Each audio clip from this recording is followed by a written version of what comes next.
할렐루야. 네. 제18자 내적 치유 수양회로 우리 함께 오늘 이 자리에 모였습니다. 우리 말씀 제목 같이 한번 읽어볼까요? 시작. 두 눈으로 예수님을 바라보라. 두 눈으로 예수님을 바라보라. 여러분, 신앙이 자란다는 것, 온전한 치유와 회복이 있다는 것은 우리의 눈이 온전해지는 거라고 봐요. 우리가 편협한 눈으로, 왜곡된 시선으로, 왜곡된 관점으로 보는 것이 아니라 하나님의 나라 가치를 가지고 하나님의 관점으로 두 눈으로 우리 주님을 보고 세상을 볼 때 그 신앙이 빛이 날 줄 믿습니다.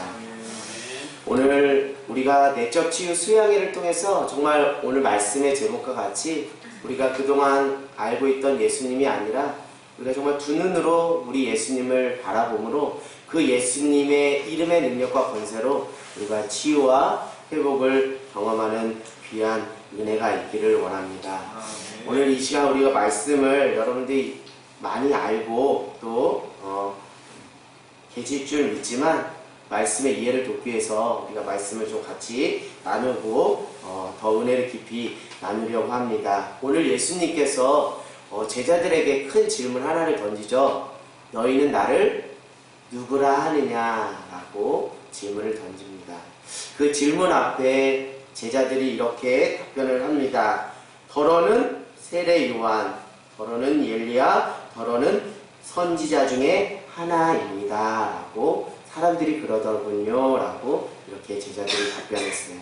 그러자 예수님은 제자들이 도대체 나를 어떻게 3년 동안 같이 했는데 도대체 나를 어떻게 어떤 존재로 이해하고 바라보고 있는지가 궁금하셨는지 너희들은 도대체 나를 누구라 하느냐라고 질문을 던지죠. 그때 예수님의 수제자인 베드로가 딱 얘기합니다. 뭐라고요? 주는 그리스도시입니다. 마태복음 16절에 주는 그리스도시요 살아계신 하나님의 아들입니다. 이렇게 또 표현하고 있어요. 그러니까 바요나 시몬아 내가 복이 있도다. 이것을 알게 한 이는 혈육이 아니요 하늘에 계신 하나님이시다 라고 이렇게 칭찬을 하는 거죠. 그러면서 본격적으로 됐다. 그래, 제자들이 나를 누구인지 제대로 알았으니까 뭐 베드로에게만 들어봤지만 베드로가 잘 알고 있으면 다른 제자들도 잘 알겠거니 생각했는지 모르겠어요. 이제 너희들이 나를 진짜 누군지, 나를 그리스도, 나를 하나님의 아들, 나를 주님이라고 고백했으니까 그럼 본격적으로 내가 어떤 것을 위해서 이 땅에 왔는지 한번 이야기해 보겠다 마음 먹고 이제 이야기를 하는 거죠. 자기 일을 아무에게도 말하지 말라 하면서 경고하시면서 이렇게 말씀하시는 거예요. 자기 자신이 이제 어떻게 한다고요?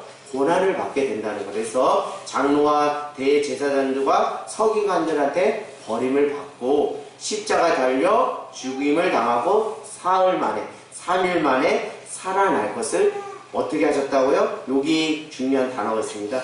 비로소 그들에게 가르치시. 그 전까지는 가르치지 않았어요. 그러나 베드로가 예수님이 누군지 정확하게 고백한 그 시점 이후에 예수님이 이 땅에 오신 그 목적을 이야기했습니다. 근데 베드로가 앞에서 잘 얘기했던 베드로가 이것을 듣고서 항변하는 거, 어떻게 예수님이 그렇게 예수님이 달려 돌아가시고 고난받을 수 있습니까? 절대 그럴 수 없습니다 라고 하니까 예수님이 베드로에게 뭐라고 그래요? 사탄아 내 뒤로 물러가라. 내가 하나님의 일을 생각하지 않고 도리어 사람의 일을 생각하는도다 라고 이러면서 베드로를 아주 마태복음 칭찬하는데 오늘 이 부분에서는 엄청 호되게 사람 취급도 안 하고 사탄이라고 할 정도로 아주 호되게 책망을 하면서 이제 예수님이 본격적으로 제자의 삶이 무엇인지를 34, 35, 36, 37, 38절에 말하고 있는데요. 특별히 34절, 35절 우리가 잘 아는 말씀 구절인데 한 구절씩 같이 한번 합독을 한번 해볼까요? 시작! 무리와 제자들을 불러 이르시되 누구든지 나를 따라오려거든 자기를 부인하고 자기 십자가를 지고 나를 따를 것이라. 누구든지 자기 목숨을 구원하고자 하면 잃을 것이요 누구든지 나와 복음을 위하여 자기 목숨을 잃으면 구원하리라. 네. 여러분, 우리가 한번 우리 신앙을 한번 점검해 보기를 원해요. 오늘 저는 이 말씀을 보면서 예수님이 우리에게 본격적인 사역을 맡기시기 위해서 한 가지 먼저 점검하는 것이 있다고 봐요. 너가 도대체 나를 어떤 존재로 인식하고 있는지를 확인하고 싶으신 거예요. 그리고 나서 그것이 제대로 확인되면 그때 무엇을 맡기신다고요? 사명을 맡기신다는 거예요. 그리고 그분이 오신 목적이 무엇인지, 그 목적에 따라 너희들이 해야 할 하나님의 일이 무엇인지를 알려주신다는 거예요. 근데 제가 지금 지난번에도 말씀드렸듯이 20년의 신앙생활을 하면서 제가 주객이 전도되었던 적이 많이 있었던 것 같아요. 내가 예수님을 어떤 분이신지 정확하게 인식하고 그 예수님의 존재를 정확하게 깨닫고 그 터 위에서 예수님이 내게 명하시는 그 제자의 삶, 예수님께서 이 땅에 오신 그 목적을 따라 내가 어떤 하나님의 일을 해야 되는지를 깨닫고 한 것이 아니라 먼저 예수님을 먼저 알고 그분과 인격적인 만남과 교제 속에서 그분이 어떤 존재인지를 깨닫지 않고 그저 이전에 살아왔던 패턴과 그 어떤 선행과 행위와 열심과 노력으로 먼저 그렇게 그것이 마치 하나님의 일인 양 그렇게 하다가 하나님이 그 어떤 모든 일련의 과정, 모든 것이 합력하여 선을 이루시는 그 과정과 깨달음과 뉘우침의 시간을 통해서 제가 뒤늦게 깨달은 거예요. 내가 하나님의 일을 한다고 하지만 정작 내가 먼저 첫 단추가 예수님이 어떤 분이신가를 제대로 인식하지 못하고 내가 그 일적인 행위적인 부분에 먼저 내가 빠져서 신앙생활을 했구나 라는 것을 신앙생활 한 지 한 5년, 6년 그 정도 됐을 즈음에 그렇게 깨달았어요. 여러분, 예수님에 관하여서는 우리가 많이 알아요. 뭐 지식적으로나 뭐 성경을 통해서 뭐 유튜브나 설교를 통해서 예수님에 관하여서는 많이 알지만 진짜 예수님을 우리가 알고 그 예수님을 따라가는 삶의 모습을 걸어가고 있는지는 우리 스스로 한번 점검해 보기를 원해요. 제가 이걸 말씀드리는 것은 무엇이냐면 신앙인과 종교인은 여기서 갈림길에 놓인다고 봐요.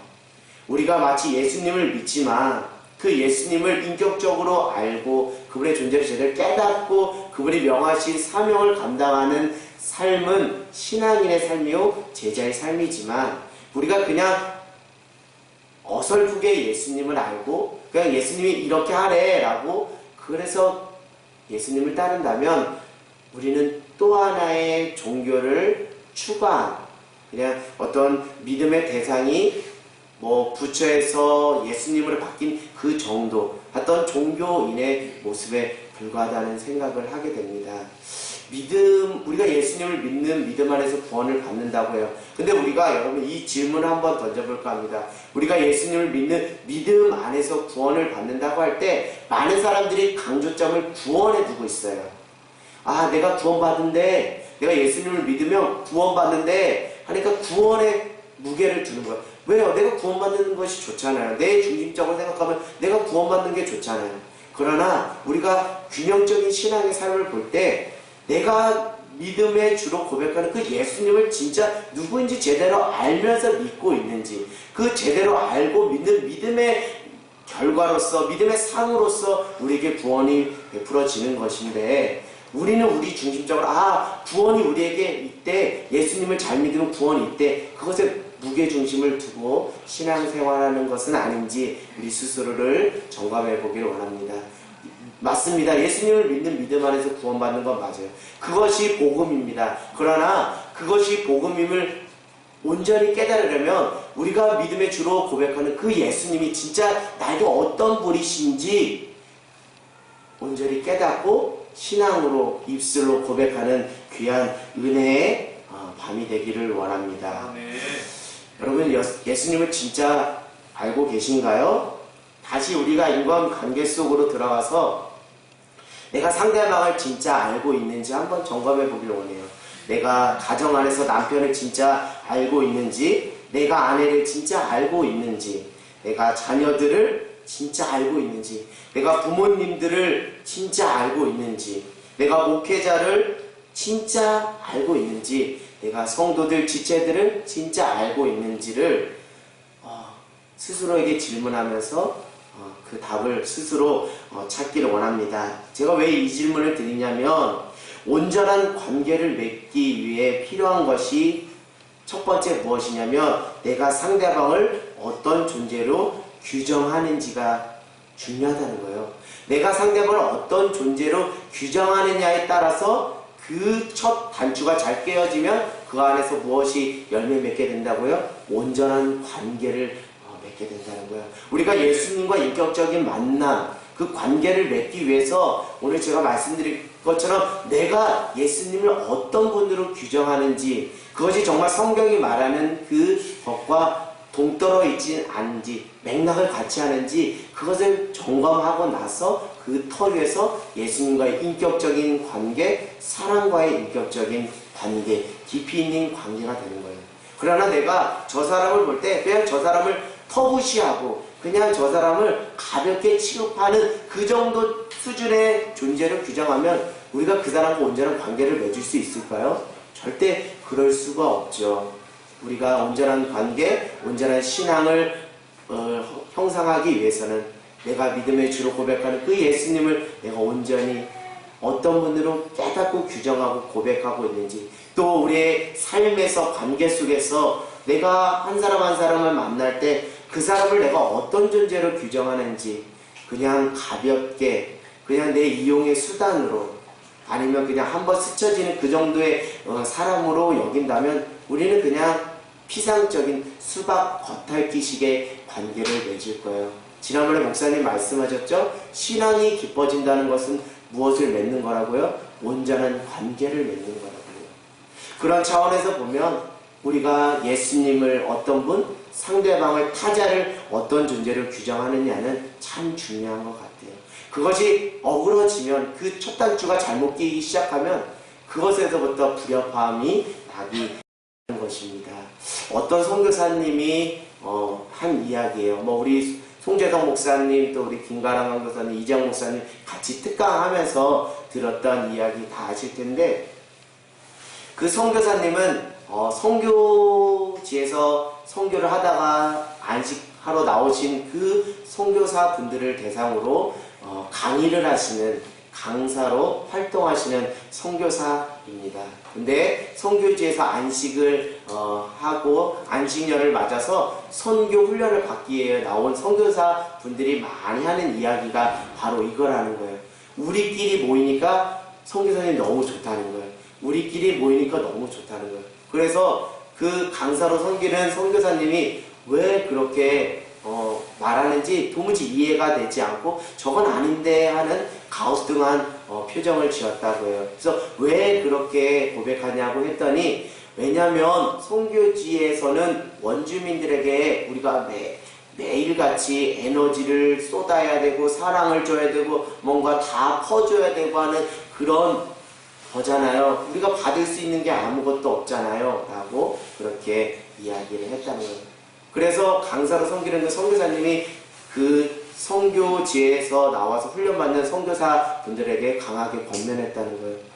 여러분, 도대체 선교를 무엇이라고 생각하고 선교로서, 선교사의 삶으로서 롱런하려면 여러분들이 어떤 것이 필요한지 아직도 모르고 깨닫지 못하고 선교를 하고 있군요. 라고 그렇게 말씀했다는 거예요.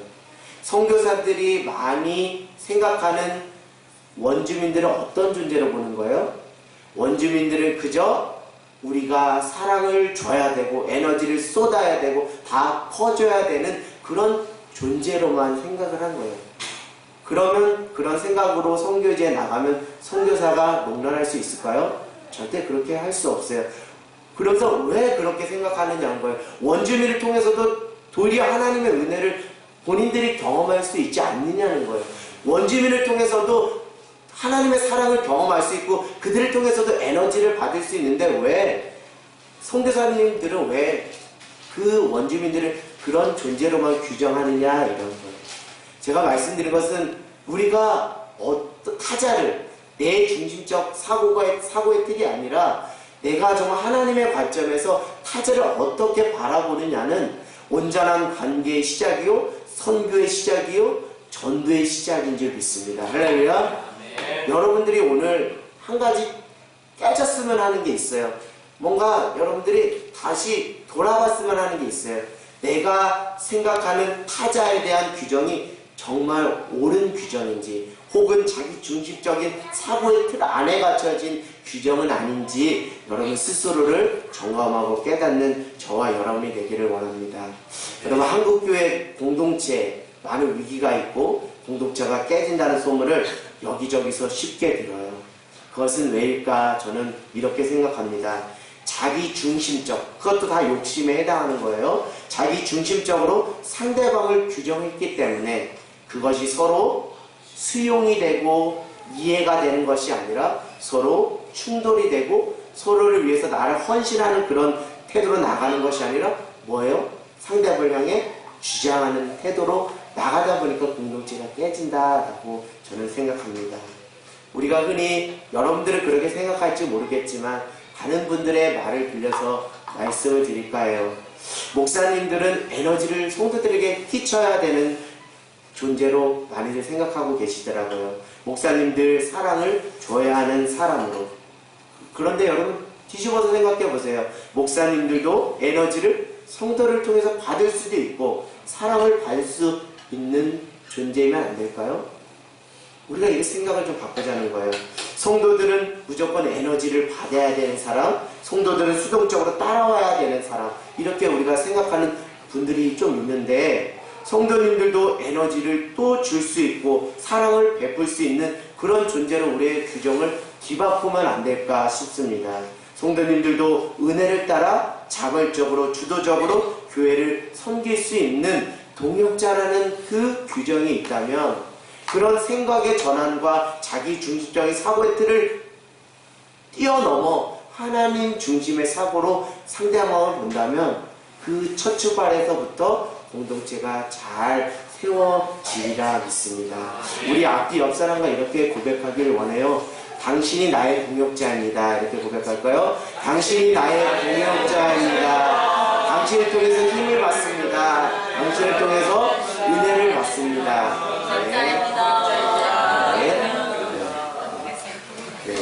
공동체는 서로가 서로에게 동역자 되어주는 그런 마음을 가지고 살아갈 때 공동체가 건강하게 세워질 줄 믿습니다. 수많은 자기 중심적인 사고의 틀로 상대방을 바라보면 온전한 관계, 더 나아가서는 온전한 공동체를 세우기가 쉽지 않은 것 같습니다.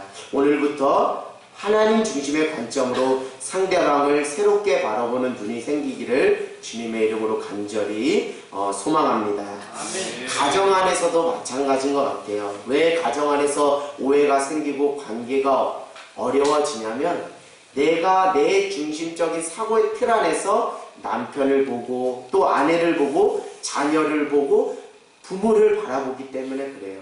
사실 이것은 저의 경험담이기도 합니다. 저도 사실 신혼초에는 저 중심적인 사고의 틀 안에서 제 아내를 많이 바라봤던 것 같아요. 그러다 보니까 갈등이 많이 있었어요. 아내는 이러한 사람이어야 돼. 최소한 목회자의 아내는 이러한 사람이어야 된다는 그런 어떤 제 자신의 사고의 틀 안에 갇혔어요. 그리고 사모는 최소한 이래야 돼. 내가 경험했던 사모님들이 이렇게 했으니까 내 아내도 이렇게 해야 된다는 제 사고의 틀 안에 갇혀 있었던 거예요. 그러니까 그것이 갈등이 되었고 그것이 공동체 가정을 세우는데 매우 불협화음이 되었던 것을 뒤늦게 깨닫게 되었습니다.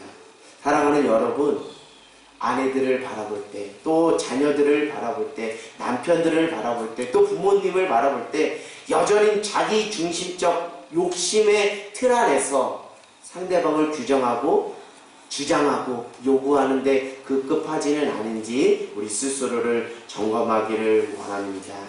오늘 당시 사람들, 오늘 말씀 본문으로 가볼게요. 오늘 당시 사람들, 제자들까지도 예수님을 자기 중심적인 사고의 틀로 예수님을 규정해 버렸던 거예요. 그것이 문제인 거예요. 그것에부터 스텝이 꼬이기 시작한 거예요. 그것에부터 하나님의 일이 무엇인지 몰랐고, 그것에부터 결국 제자의 삶이 무엇인지 알지 못했던 거예요. 그래서 예수님이 사탄아 물러가라고 바로 베드로에게 책망하시면서 진짜 하나님의 일이 무엇이며 참된 제자의 삶이 무엇인지 명확하게 말씀해 주신 것이죠. 결국 예수님을 어떤 분인지 알지 못하기 때문에 결국 예수님이 이 땅에 오신 이유를 알지 못했고, 예수님을 따라가는 제자의 삶이 어때야 하는지 많은 오해와 착각 속에서 예수님을 사람들이, 무리들이, 제자들이 따랐다는 거예요. 당시 사람들 또 제자들조차 예수님을 어떤 분으로 인식했냐면 로마의 압제로부터 해방시켜줄 정치적인 메시아, 정치적인 왕으로 생각을 했습니다. 그러니까 우리 마가복음을 한번 가볼까요? 마가복음 그런 생각 속에서 예수님을 바라보니까 마가복음 10장에 어떤 불상사가 일어나냐면 마가복음 10장 35절에서 37절 말씀 같이 한번 읽어보겠습니다. 마가복음 10장 35절에서 37절 같이 읽을까요? 시작! 세베대의 아들 야고보와 요한이 주께 나와 여짜와 선생님이여 무엇인지 구하는 바를 우리에게 하여 주시기를 원합나이다. 이르되 너희에게 무엇을 하여 주기를 원하느냐? 여짜오되 주의 영광 중에서 우리를 하나는 주의 우편에 하나는 좌편에 앉게 하여 주옵소서. 아멘. 왜 이런 엉뚱한 요구를 하게 된 거예요? 예수님의 제자들조차도 자기 중심적인 사고의 틀, 자기 욕심의 틀 안에서 예수님을 가둬버린 거예요. 예수님은 우리의 생각의 틀 안에 가둘 수 있는 분이 아니에요. 왜요? 네. 시공간을 초월하시는 참된 하나님의 아들이시기 때문에. 근데 제자들은 그렇게 가둬버렸어요.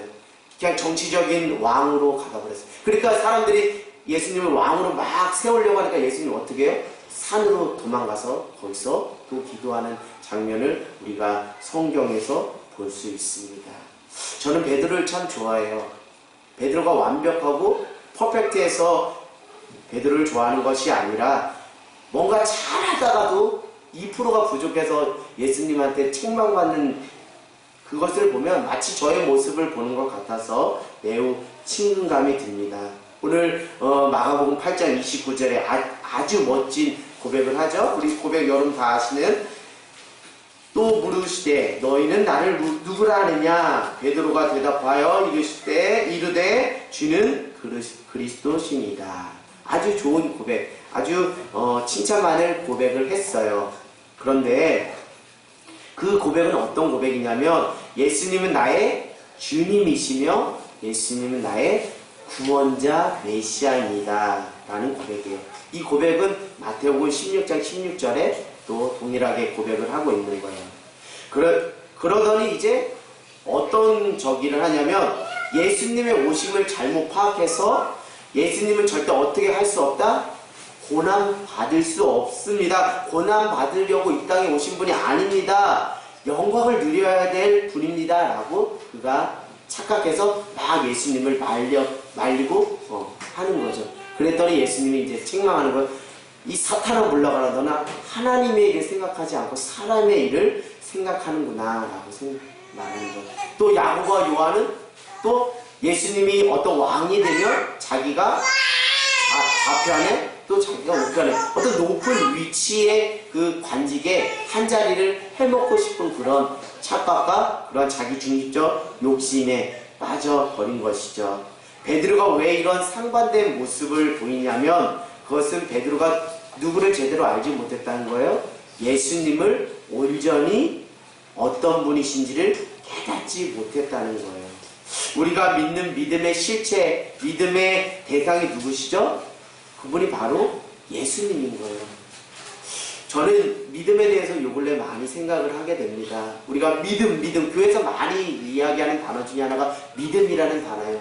근데 믿음이라는 말을 많이 하는데 믿음의 실체요, 믿음의 주인 예수님을 진짜 알면서 믿음 그런 얘기 하는가라는 생각이 들 때가 많이 있습니다. 왜요? 믿음의 첫 시작은 하나님의 그 은혜로 우리에게 주신 선물이라고 에베소서는 말하고 있어요. 그런 믿음에서 믿음으로 이르는 그 믿음을 자라가게 해야 되고, 믿음을 더 성장해서 믿음에 맺혀져야 하는 그 신앙의 과제를 우리에게 보여주셨는데, 그 신앙의 과제의 첫 단계가 무엇이냐면 예수님이 어떤 분이신지를 제대로 인식하는 것이 중요하다는 거예요. 그래서 우리가 모범적인 답을 다 알고 있어요. 마태복음 16장 16절에 예수님 당신은 주님이시고 그리스도 살아계신 하나님의 아들이십니다라고 하는 거예요. 예수님은 나의 주인이시고 나의 구원자라는 거예요. My Lord, my Savior. 나의 주님이시고 나의 구원자라는 거예요. 제가 오늘 두 눈으로 예수님을 바라보라고 말씀드린 이유는 다른 데 있지 않아요. 우리가 예수님을 한 눈으로 보는 거예요. 한 눈으로 보고 싶어서 보는 것이 아니라 우리의 욕심 때문에, 우리의 사고의 착각 속에서 내가 보고 싶은 예수님만 보는 거예요. 이렇게. 왜요? 내가 두 눈으로 보면 예수님 믿는 것이 불편하고 예수님 따르는 제자의 삶이 여간 힘들고 부대끼는 것이라는 것을 우리가 익히 알기 때문에 무의식적으로 또 의도적으로 이렇게 한눈으로 예수님을 바라보는 거예요. 저는 말씀드렸어요. 예수님 나의 주인이시고 나의 구원자라는 거예요. 여러분은 어떤 부분에 방점을 찍고 예수님을 믿음의 주로 고백하십니까? 여러분 물론 균형감 있게 예수님을 믿겠지만 많은 현대 그리스도인은 예수님을 구원자로만 믿고 있어요. 예수님은 나의 구원자야. 내가 믿으면 예수님이 나에게 구원을 허락해 주신대.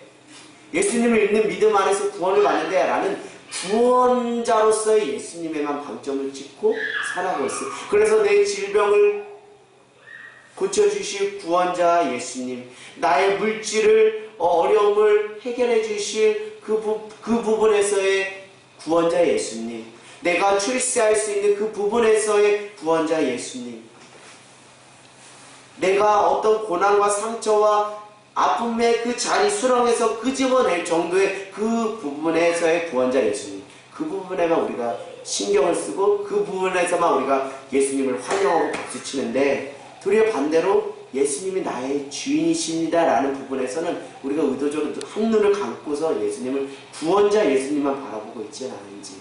오늘 왜 제가 이렇게 말씀드리냐면, 제자들이 베드로가 잘 고백했어요. 주는 그리스도십니다.